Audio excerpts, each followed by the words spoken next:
Hello everybody, welcome back to 47 and Counting. My name is Augury from 8-Bit Garden, and I am a volatile alter. In our collective opinion, a volatile alter is just that, an alter who is volatile.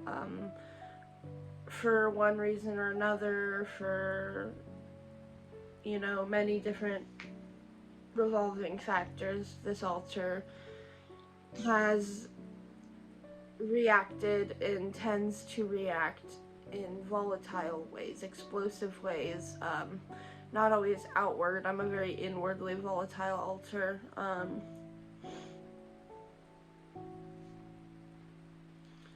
Yeah, I'm just gonna get right into it. Our experience with volatile alters, I'm using the notes here, started with our Conan at 17 years old. He split when we were 17. He did not age until this year, around this year, like around the end of last year, the beginning of this year.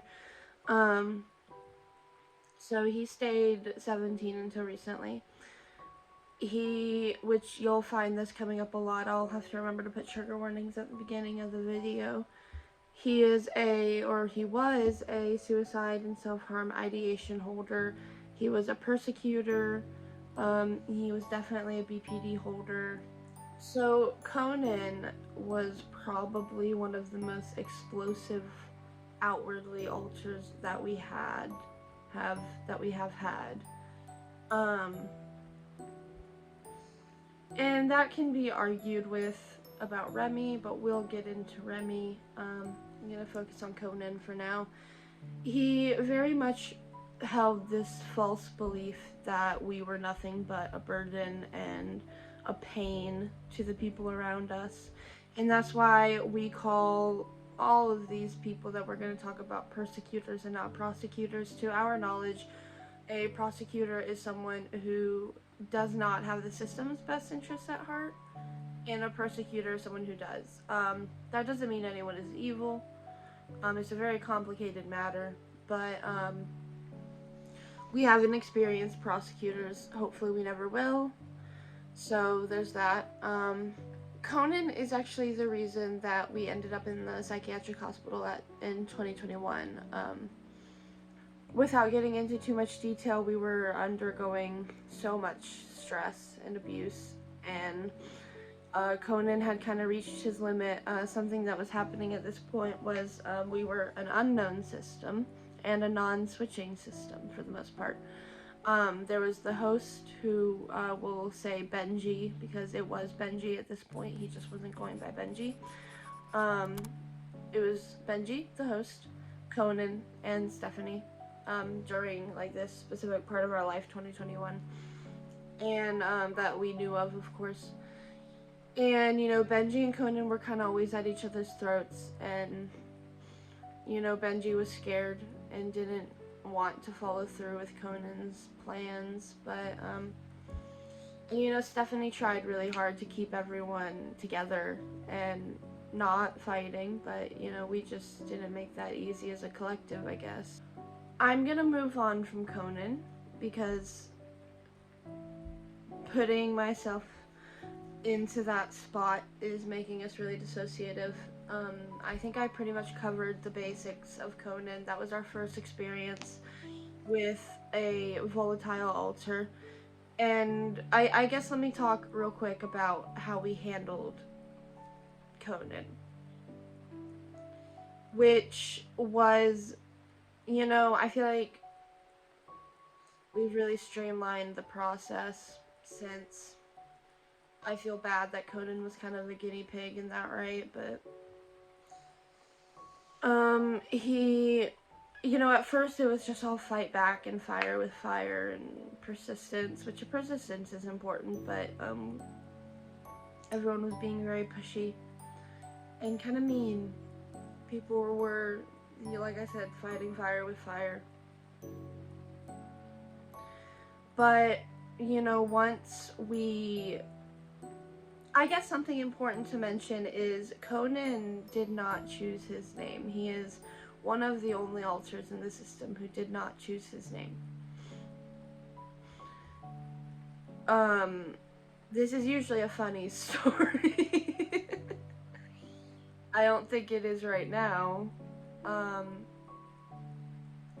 But the collective was young and didn't realize we were having DID, and basically the thought was if we can put a name to this mean voice in our head, we could be like, oh, whatever, fuck off X, fuck off Conan, if we put a name to it. I don't know what was going through our head. We thought humanizing it would make it easier to, like,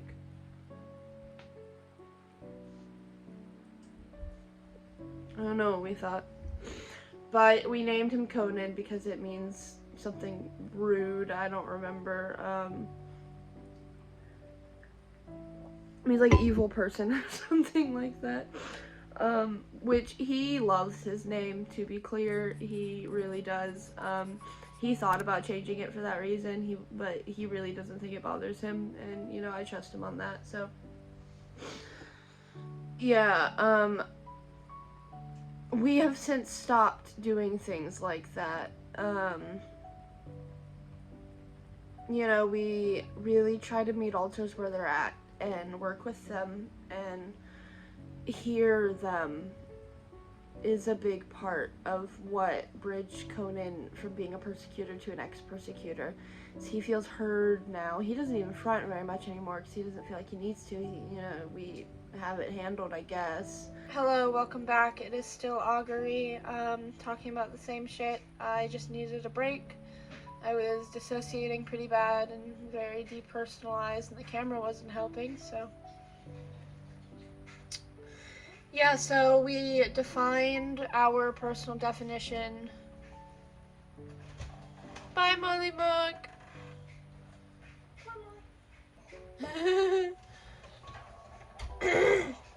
We talked about our personal definition of volatile alters, and we talked about our first experience with a volatile alter that we know of, our alter Conan. We're just gonna go through our experience with other volatile alters. The one after that was Waylon. Waylon is still active, although not as volatile. Waylon was also a suicidal and self-harm ideation holder, a persecutor, and a BPD holder. See if you can notice a pattern. Waylon actually had a different name at first, but in his healing process, he decided he wanted to be more like the fan interpretation of Waylon Park from Outlast, so he changed his name to Waylon, and he's doing better, I think. Yeah. I know that he struggled a lot with, I'm trying to remember, because I don't want to put words in his mouth. I know he struggled with self-worth a lot, and,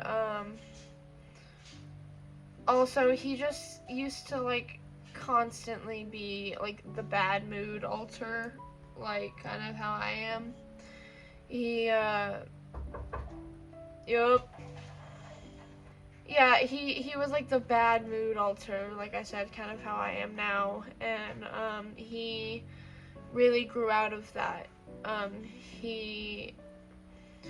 We all have, like, the same hobbies, so no one really has any one specific hobby for the most part, but he, like, gets involved and engaged, which is cool.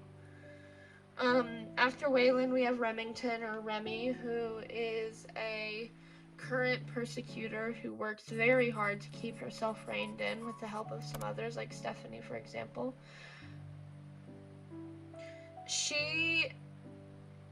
Remy is an anger holder. She, interestingly enough, is not a suicidal or self-harm ideation holder.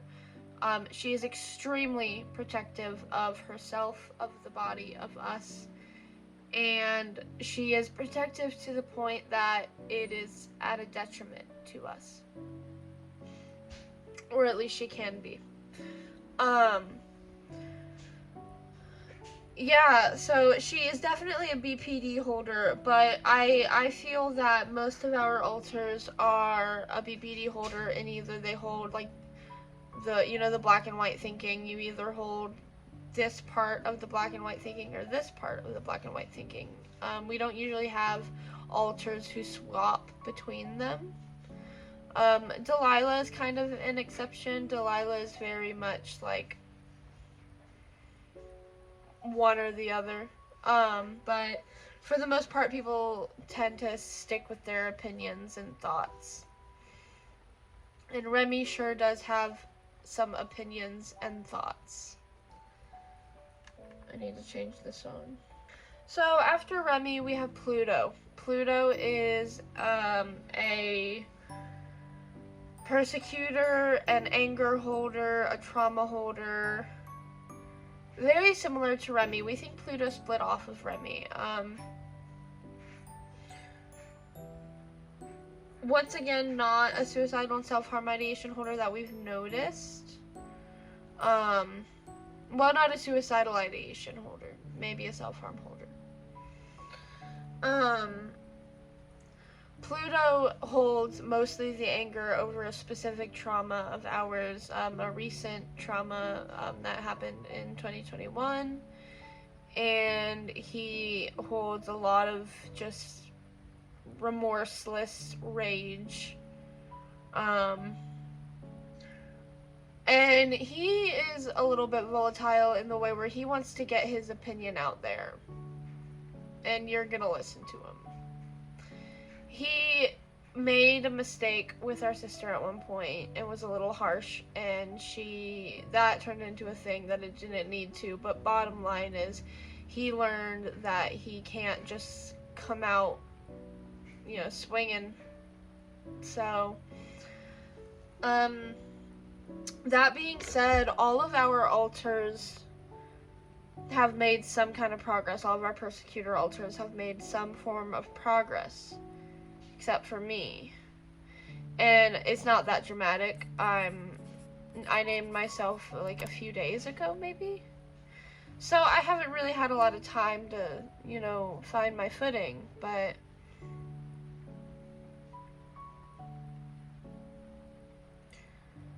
I don't know.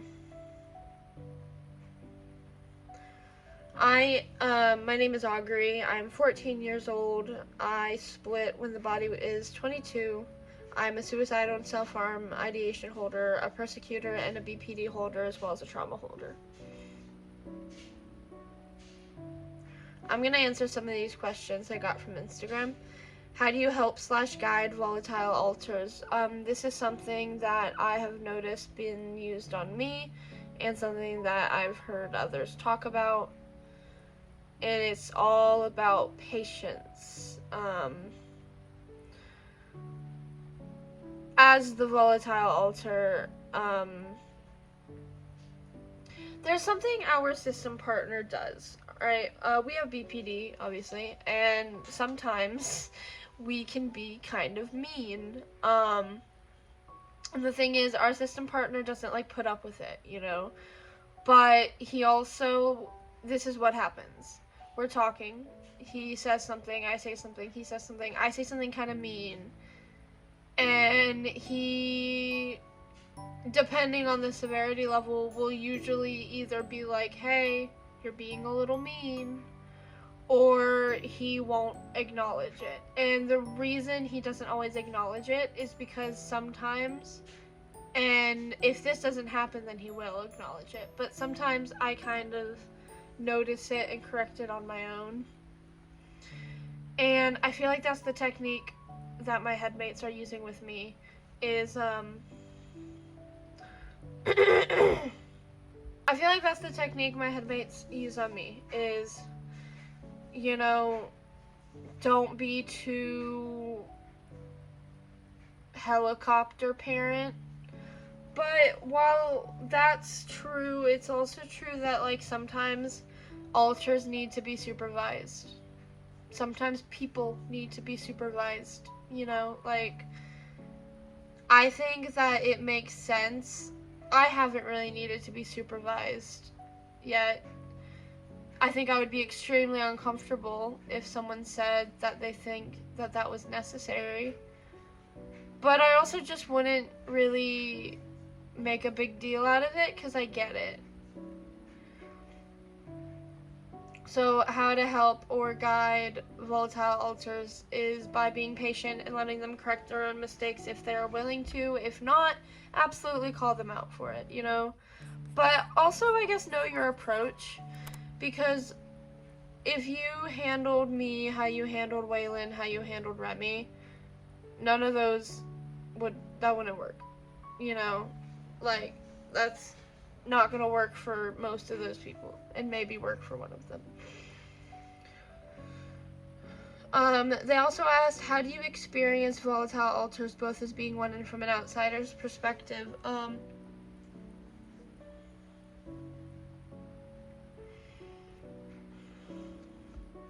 Something Stephanie is saying is just that volatile alters bring her a lot of sadness because she knows why we react the way we do, and she thinks that she just wishes she could snap her fingers and make it go away, because she knows that would make all of us happier, because no alter is acting away because of any reason other than that they're in pain. And so how do I experience being a volatile alter is, oh my goodness. How I experience being a volatile alter is I am in a lot of pain all the time. And I'm genuinely sorry if I make it your problem every once in a while, but I'm gonna do my best not to do that. And Stephanie's experience with volatile alters as the one who has helped us from the start is just that she wishes she didn't have to, but not for her sake. So yeah, that is the video on volatile alters. It's really all about meeting each other where you're at. And, you know, bridging those amnesia gaps too, because you can only do so much work before a new alter splits again. And I feel like you need to, whether through therapy or, you know, whatever works for you, you need to find a way to communicate with that new alter not to make the same mistakes. So there's something else.